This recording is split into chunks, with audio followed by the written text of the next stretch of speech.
This is a reading from the notebooks by Maria Valtorta, 1943, October the 14th. Jesus says, I told you that the books of wisdom should always be read with superhuman references. Footnote in the text of July the 1st. Just the opposite of what the world does.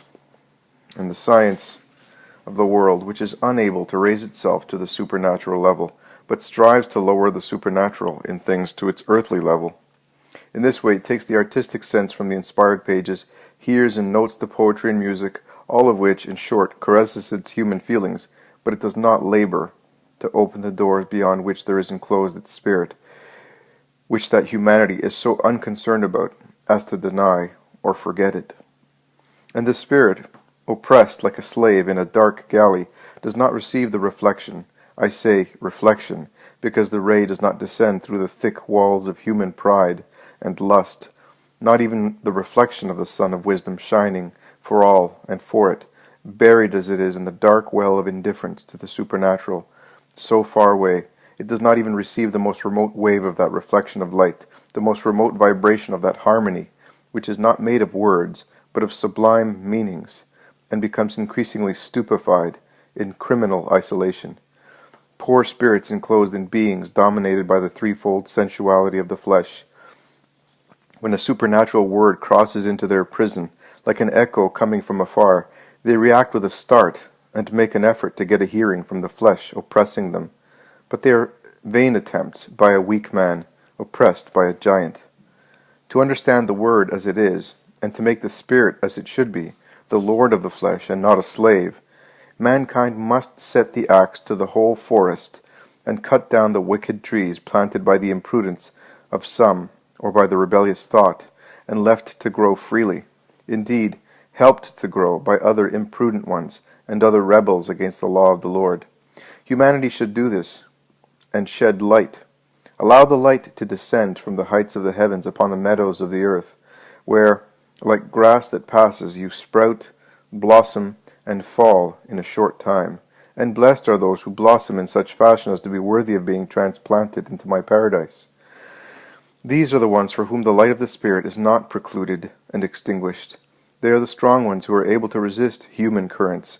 They are faithful who are able to believe, even in opposition to human assertions.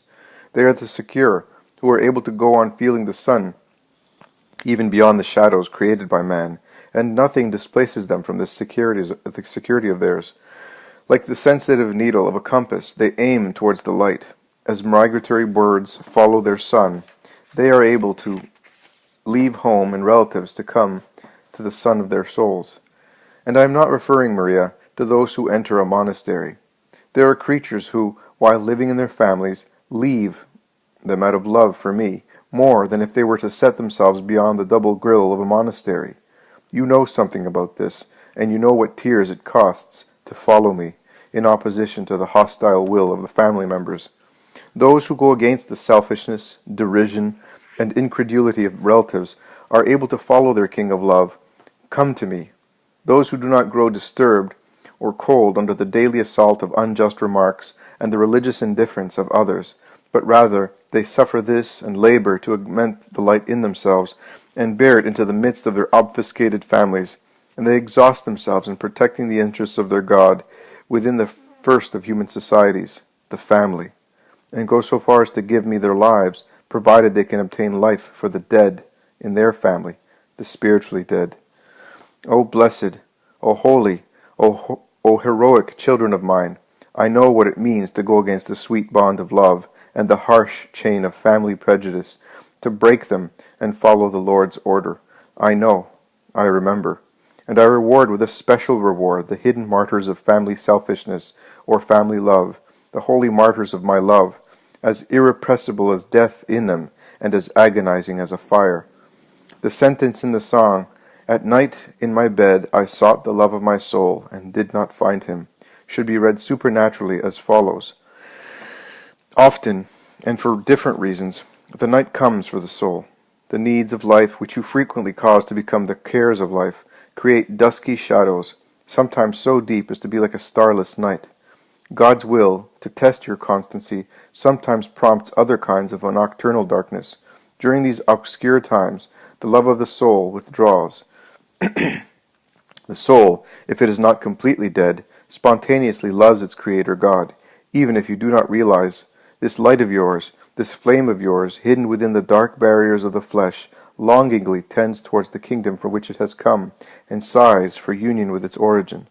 The soul on earth finds itself lost among strangers, and seeks the closeness of the only one who assures it, God. When, because of your heedlessness, God withdraws, for you have created the night with your human cares, the soul suffers.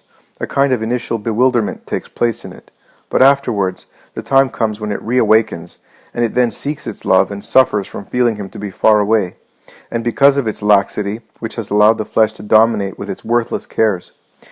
When, on the other hand, it is God who, to test the spirit, withdraws from it and allows the night to envelop it, this vigilant spirit then realizes at once that it has been left by its love, and leaps to its feet to seek him, and experiences no peace until it has reached him and clasped him to his heart. This spirit that has comprehended the light sets the only care you ought to have, the seeking of God, against the cares of the earth, the holy care of the soul in love, which the divine care of God, in love with the souls of his creatures, to the point of giving himself for their salvation, repays. Whether you have lost my closeness by your own fault, or by my will, be capable of imitating the bride in the song. Rise up without delay, search tirelessly, and unhesitatingly, and fearlessly. If the distance depends on you, it would be shameful for you not to seek to have yourselves forgiven by being patient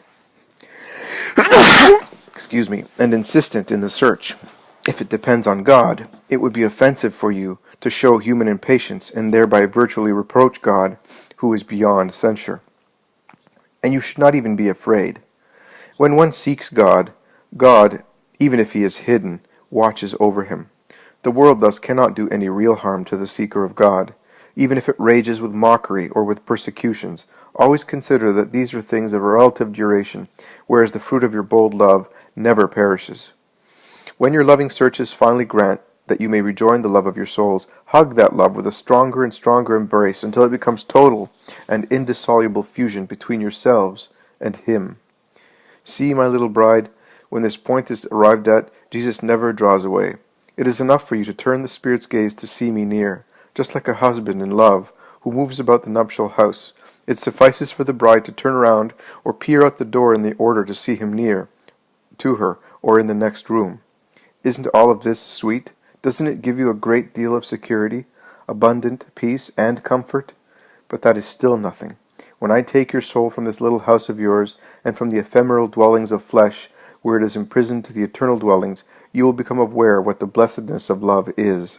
The present joy is like a drop of honey compared to the river of sweetness which I shall pour upon you.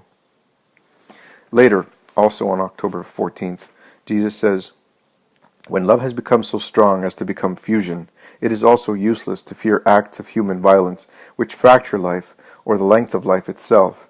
Believe, soul that are listening, believe that nothing is so violent as love, and so destructive as love. Even if the sword or the arrows of the tyrants had not bled to death and pierced my martyrs, if fire or pitch had not melted them and burned them to ashes, if the water had not submerged them or the beasts torn them apart, they would have died just the same, having reached that point of incandescence in love to which mutual love between the Christian and Christ had taken them. Love opens veins and heart more than a sword or an arrow. Love consumes more than fire and pitch. Love submerges more than water. And love breathes into itself more than a hungry beast.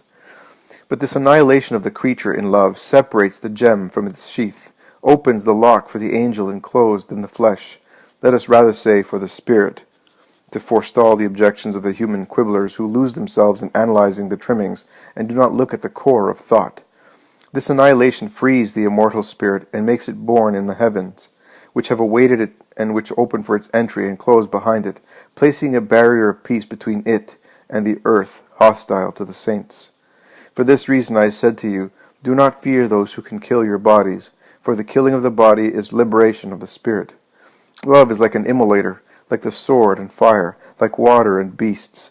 And in your days in which the great persecutions which crowned the nascent church with purple do not exist, I tell you in truth that martyrs are not lacking, for whom the flame of love is sword, fire, and beast. The one you call the little flower, footnote St. Teresa of Lisieux, is no less a martyr than St. Agnes, for the blade which nipped the life of the former and the latter has a single name at bottom, love, and in heaven the martyrdoms of the former and the latter, though consummated in different ways, receive the same reward, for the glory of God was the agent spurring them to encounter it, and love for souls what spurred them to ask for it.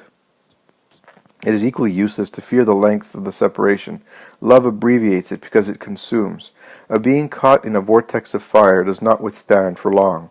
Fire swiftly carries one off to fire, to the triune God, who is the perfection of love, who is love itself, and who in every instant of time renews and expands his ardor, which goes from the center to the three, and from the three to the unity, with ineffable movements of love, not comprehensible for a human mind, and like a wave from a closed spring, then overflows and expands over the universe and embraces, fecundates, and attracts it, gives it life, and asks to receive the lives created to bring them to know love, that is, itself, with the perfection which is no longer of the creatures, while they are separated from the Creator, but of the creatures when they are again gathered upon the Creator's breast.